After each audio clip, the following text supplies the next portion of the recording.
Embarque com a Marco Polo, uma das maiores fabricantes de ônibus do mundo.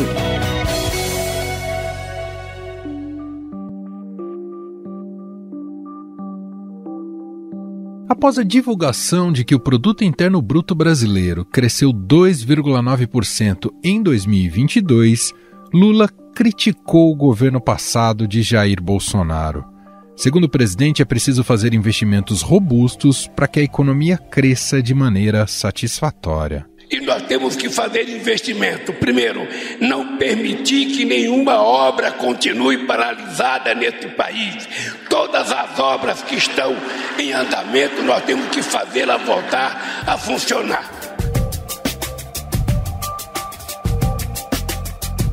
O avanço de 2,9% do PIB foi puxado principalmente pelo setor de serviços. Além dos estímulos fiscais dados à economia, houve um aumento expressivo do consumo. Mesmo assim, segundo o IBGE, apesar desse pequeno crescimento do PIB, foi registrada uma desaceleração gradual no segundo semestre do ano passado. O ministro da Fazenda, Fernando Haddad, voltou a culpar a política monetária do Banco Central pela falta de tração da atividade econômica. Tudo que nós estamos fazendo agora é reverter esse quadro para que, com a eventual queda da taxa de juros, o Brasil possa retomar uma curva ascendente. A questão é que Lula não vai poder, indefinidamente, ficar empurrando os problemas somente para o governo passado. Cabe a ele e sua equipe achar soluções para melhorar o desempenho da economia brasileira daqui para frente. No resultado divulgado pelo IBGE, por exemplo, a indústria cresceu pouco e a agropecuária caiu. Para retomar o crescimento de forma sustentável, Lula terá que enfrentar uma série de obstáculos.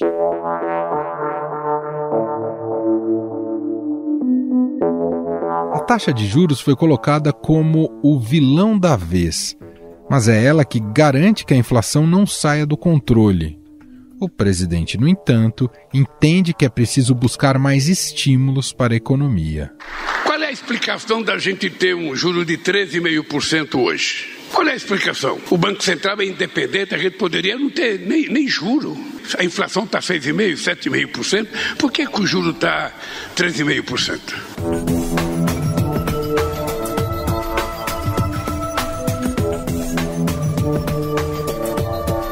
A ministra do Planejamento e Orçamento, Simone Tebet, avaliou como notícia boa o crescimento de 2,9% do PIB e, assim como Lula, cobrou um aceno do Banco Central para a redução da taxa de juros. Agora focados na contenção de gastos, o que nós queremos mostrar para o próprio Copom e Banco Central, que podem aí, ainda que paulatinamente diminuir os juros, que nós temos responsabilidade fiscal. O gasto das famílias. Todas as famílias beneficiárias vão receber um valor mínimo de R$ 600. Um valor adicional de R$ 150 será pago por criança de até 6 anos de idade e mais R$ 50 serão pagos por cada integrante da família com idades entre 7 e 18 anos incompletos.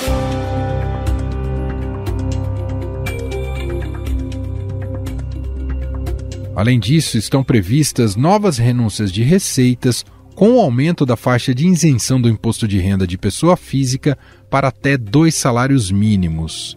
E há também o aumento real do salário mínimo para R$ 1.320. O governo prometeu e diz que vai agora conceder reajuste adicional já ao salário mínimo em 2023. Com isso, o piso nacional passará de R$ 1.302 para R$ 1.320, aumento então de R$ 18.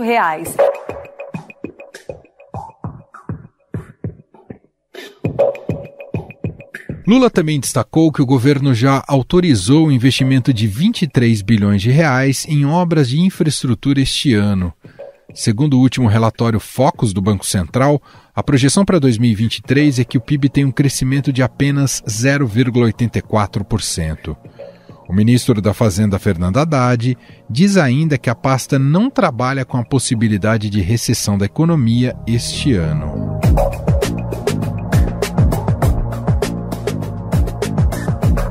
O cenário é complexo, multifatorial e, justamente por isso, não comporta uma ansiedade por resultados no curto prazo, como parece querer o governo.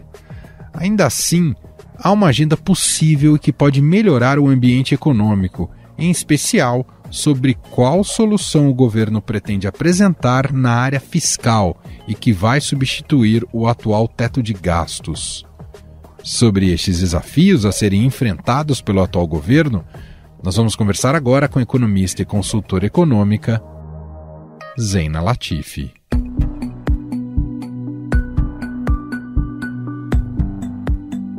Olá, Zeina, tudo bem? Seja muito bem-vinda mais uma vez por aqui. Tudo bem, um prazer estar com vocês. Zeina, o resultado do PIB, com essa desaceleração no quarto trimestre, fez já de imediato reacender as críticas às políticas de juros do Banco Central, que já era um foco de crise constante desde o princípio do governo Lula, desse novo governo Lula. O Banco Central virou grande vilão da economia brasileira? Olha, ele vira para quem está olhando no curto prazo. Só que eu acho que governantes não deveriam olhar o curto prazo, deveriam pensar em agendas de médio e longo prazo. Porque esses ciclos de curto prazo, lamentavelmente, eles acontecem e o papel do Banco Central é fazer o devido ajuste. Nós não estamos falando de um quadro de inflação super baixa, de uma economia que está de joelhos e o Banco Central, de forma equivocada, está mantendo juros elevados. Não é disso que estamos falando. Quando a gente olha a taxa de desemprego do país, ela está possivelmente em algo que seria próximo do pleno emprego. Claro que para uma pessoa que olha o número e fala, puxa, mas a gente está falando de desemprego de 8%, pois é, para a nossa realidade isso não é exatamente alto, quer dizer, eu acho que realmente estamos próximos do pleno emprego. Quando a gente fala em uma taxa de desemprego estrutural no país, quer dizer, aquela que é nossas condições normais na economia, então esse desemprego neutro ou estrutural provavelmente é elevado num país que tem um problema tão sério de capital humano. Então a gente tem uma parcela da população que simplesmente tem dificuldade para entrar no mercado de trabalho porque não tem qualificação. E esse quadro, claro, é fruto do descuido com a educação que a gente tem, não digo em relação ao volume de recursos direcionado, mas à qualidade das políticas públicas, e, do outro lado, um mercado de trabalho cada vez mais exigente, principalmente no pós-pandemia.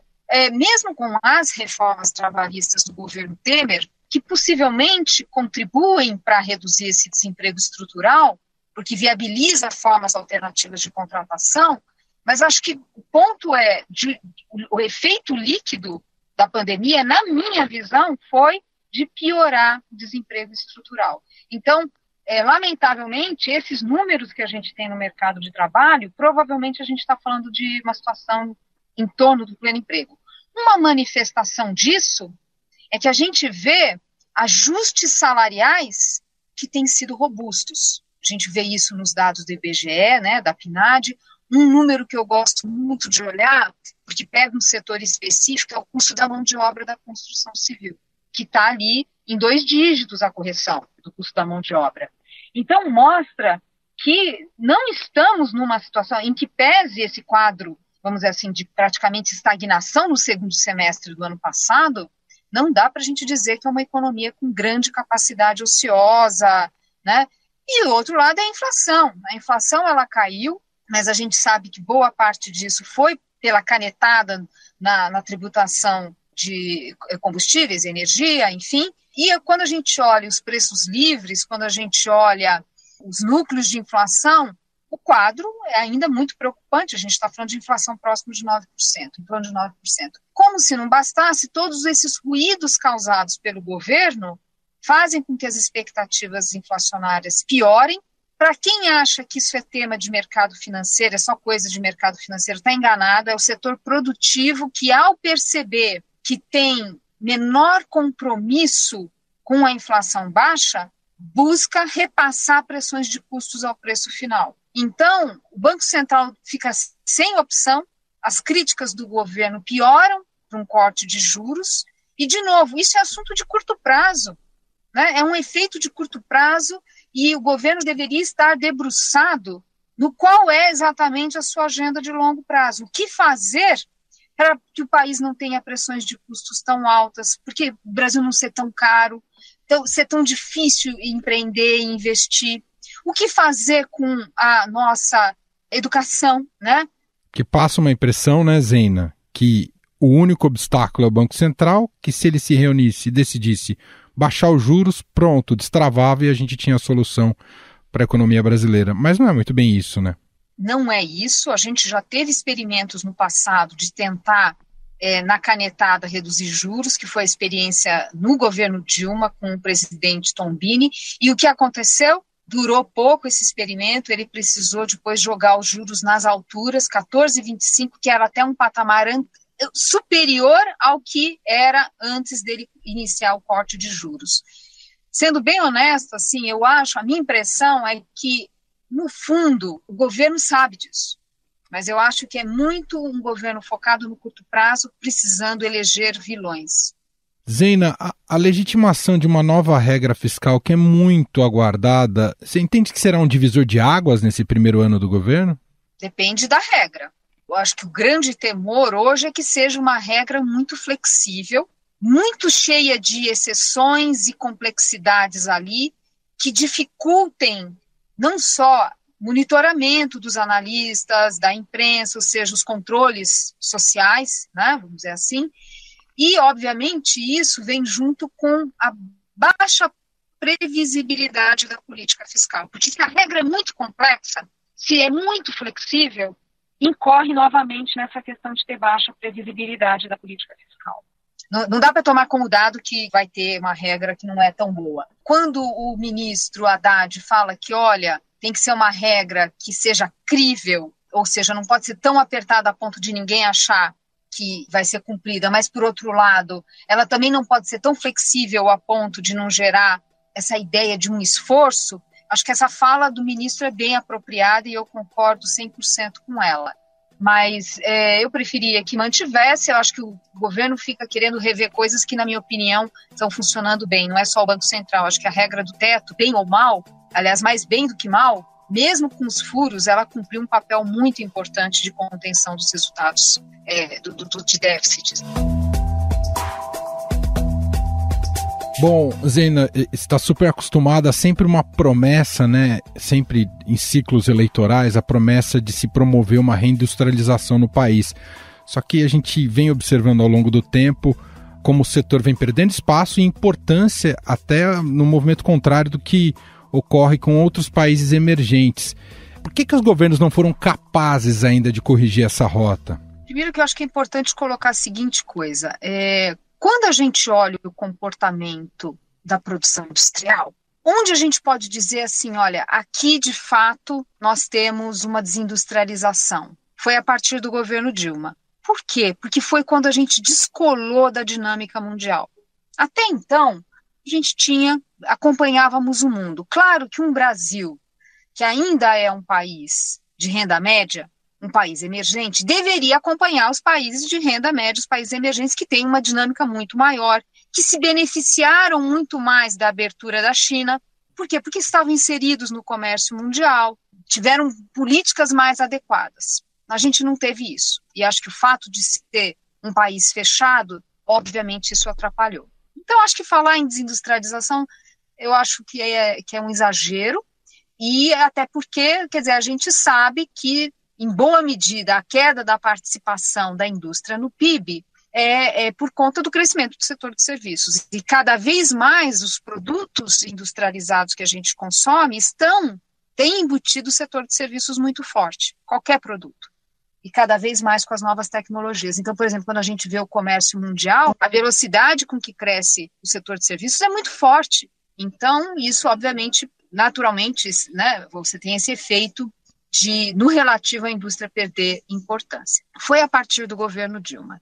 E, ironicamente, aliás, talvez até por causa disso, foi um período de muitas políticas de apoio à indústria. A gente teve retrocesso em termos de abertura comercial, mais barreiras foram colocadas, a gente vinha ali desde o governo Collor no processo de redução de barreiras tarifárias. No governo Dilma a gente teve retrocesso, quer dizer, um país que já tinha tarifas mais altas do que na experiência mundial, a gente foi lá e piorou, que teve tantas políticas de estímulo. Agora, descuidou da macroeconomia, e aí você tira numa mão e dá numa mão e tira na outra, porque um ponto que é importante colocar é que, assim, a indústria, ela é o setor mais sensível ao custo Brasil, mais vulnerável, é o setor que mais sente erros de política econômica. Na hora que se faz erro de política macroeconômica, a inflação sobe, pressão de custo, e volatilidade do câmbio, e Selic e tal, quem é o setor mais sensível